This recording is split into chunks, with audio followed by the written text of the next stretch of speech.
Isn't that how the intro usually goes? What's up, everyone? Welcome back to Here's the Thing. If you are watching this, chances are you have fallen into a prayer slump. So thank goodness you are here, because today I'm going to give you 5 tips on how to overcome this. First things first, please know that this happens to literally everybody. It happens to me, it happens to you, it happens to your parents, it happens to your teachers, it happens to your youth minister, it happens to your pastor priests. It happens to literally everybody. Let me also begin by saying that while the different liturgical seasons that we go through, Advent, Lent, Easter, while all of those are great and really great moments in the year to have a fresh start of prayer and different spiritual practices, I would highly encourage you not to wait to get your prayer life together then.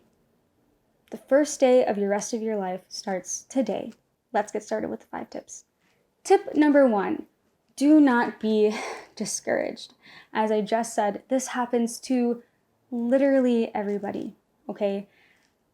Don't fall into the temptation to think that you just don't have that kind of faith, or that you just don't have what it takes, or that whatever you have done is too terrible to return to the Lord, or the amount of time that you have gone without praying is just too long for the Lord to forgive you. God is always ready and waiting to have you back, waiting with open arms to welcome you back in His love.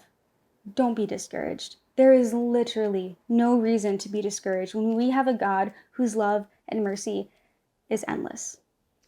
Tip number 2, go to confession. Receive grace. I cannot stress how important being in good graces with the Lord is. The Catechism tells us, wherever the Holy Spirit is, there is grace. Wherever there is grace, there is the Holy Spirit working and moving in our lives. And when we go to confession, we declutter our hearts, our minds, and our souls, and make space for the Lord to come in, to enter into, and to move and to speak. So go to confession, receive the grace necessary. Tip number 3, set small goals. The key to this, my friends, is to know thyself. Be honest and realistic about who you are and where you are, and set small goals that you can actually commit to. Things that are realistic for you. Be honest with yourself. Tip number 4, accountability. Find a friend who is determined to grow in their own prayer life. This could be your youth minister, this could be your pastor, this could be your parents, this could be a friend from school. Literally anybody who is willing to walk with you in your journey and who desires to grow themselves. Talk to them about your struggles. Talk to them and confide in them and what you desire out of the relationship you have with the Lord, and grow together. We're called to live in communion with the Lord, and this also means living in communion with each other.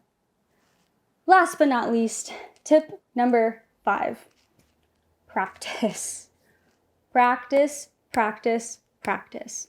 Even if you mess up, even if you miss a day, keep going. This goes back to not being discouraged. Like most things in our life, prayer is usually not going to grow and be this amazing thing overnight. It's going to take discipline, it's going to take commitment, it's going to take effort, like literally everything else in life.